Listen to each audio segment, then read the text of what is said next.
திருச்சிற்றம்பலம். மெய்யடியார் பெருமக்களே, இந்த நில உலகத்திலே உள்ள உயிர்கள் அனைத்தும் நோயற்ற வாழ்வும் குறைவற்ற செல்வமும் பெற்று சீரோடும் சிறப்போடும் வளமாகவும் நலமாகவும் வாழ்வாங்கு வாழ வேண்டும், வாழ்வாங்கு வாழ வேண்டும், வாழ்வாங்கு வாழ வேண்டும் என்று என் சிந்தை மகிழ வாழ்த்து மகிழ்பவர் அடியேன் திருச்செங்கோடு சன்மார்க்க சங்க புலவர் திருமந்திர சுடர் நன்னிலம் ராமசாமி. திருச்சிற்றம்பலம்.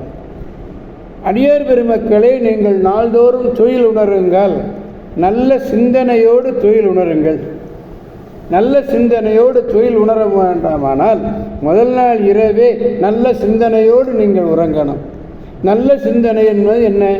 நமச்சிவாய என்ற 5 எழுத்து மந்திரம், ஒரு அற்புதமான மந்திரம். அது இரவிலே நீங்கள் சொல்லிக்கொண்டே உறங்குவீர்களே ஆனால் விடியற்காலையிலே அது உங்களுடைய காதிலே நமச்சிவாய் என்ற ஒலியானது ஒலிக்கும். உடனே நீங்கள் நமச்சிவாய என்று சொல்லி மகிழுங்கள். இந்த நமச்சிவாய என்ற சொல்லி மகிழ்கின்ற அந்த இதானது உங்கள் வாழ்நாளிலே எங்கும் எப்பொழுதும் நல்லதையே பேசுவீர்கள், நல்லதையே செய்வீர்கள்.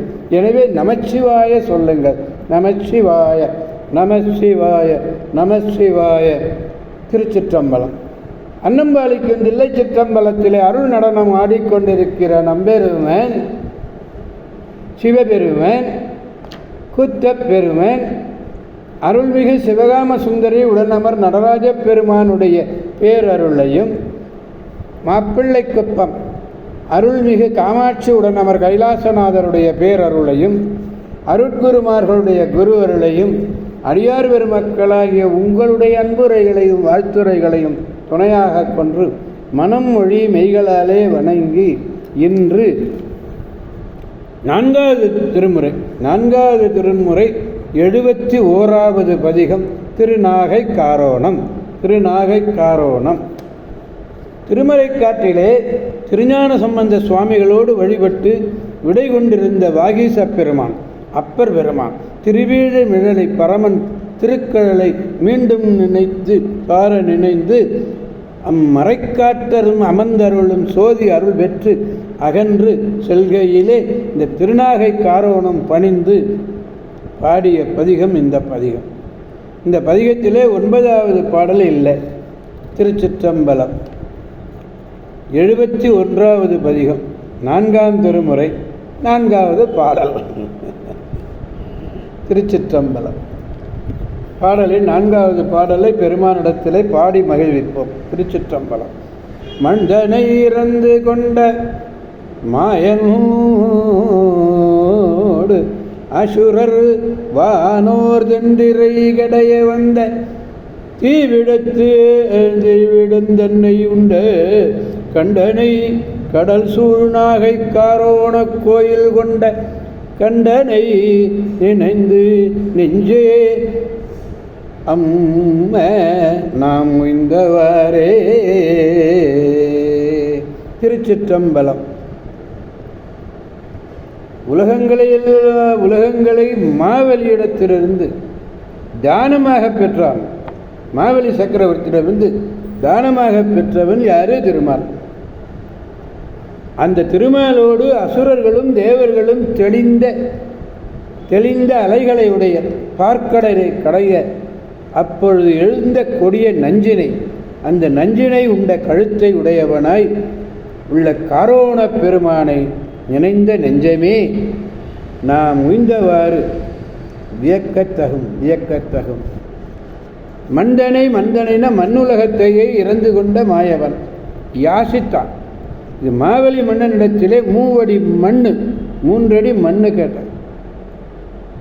வாமனாகி சென்று சிறிது இறப்பான் போல் காட்டி மூலகம் பெற்றமையான் மாயன் என்றான். அவன் மாயத்தன்மையை உடையவன். தென்திரையின தெளிந்த கரை வந்த தீவிடம் வேண்டும். தீவிடம்னே பண்புத்தகை. அண்டன்ன தேவன் அண்டவானன் அப்படின்னா அண்டத்துக்கெல்லாம் முதல்வன் அண்டவானன். திருச்சிற்றம்பலம். மீண்டும் பெருமானிடத்திலே இந்த பாடலை பாடி மகிழ்விப்போம். மண்டனை இறந்து கொண்ட மாயனோடு அசுரவானர் எந்திரை கடைய வந்த தீவிடந்தெல்லை உள்ள கண்டனை கடல் சூழ்ந்த நாகை காரோணம் கோயில் கொண்ட அண்டனை நினைந்து நெஞ்சே அம்மே நாம் உய்ந்தவாறே உய்ந்தவாறு வியக்கத்தக்கதுன்றார் திருச்சிற்றம்பலம். எனவே அடியார் பெருமக்களாகிய நாம் அனைவரும் திருநாகை காரோணம் சென்று இந்த 71வது பதிகம் முழுமையும் பெருமானுடைய பெருமாட்டினுடைய சன்னதியிலே அமர்ந்து பாடி மகிழ்ந்து அவர்களையும் மகிழ வைத்து நலமாக வளமாக வாழ்வோம் என்று கூறி அடியார் பெருமக்கடந்து விடைபெறுபவர் திருச்செங்கோடு சன்மார்க்க சங்க புலவர் திருமந்திர சுடர் நன்னிலம் ராமசாமி. காவாய் கனக திரளே போற்றி, கைலை மலையானே போற்றி போற்றி. சிவா திருச்சிற்றம்பலம். மீண்டும் நாளை சந்திப்போம் அடியார் பெருமக்களை. திருச்சிற்றம்பலம். ஓம் நமச்சிவாய.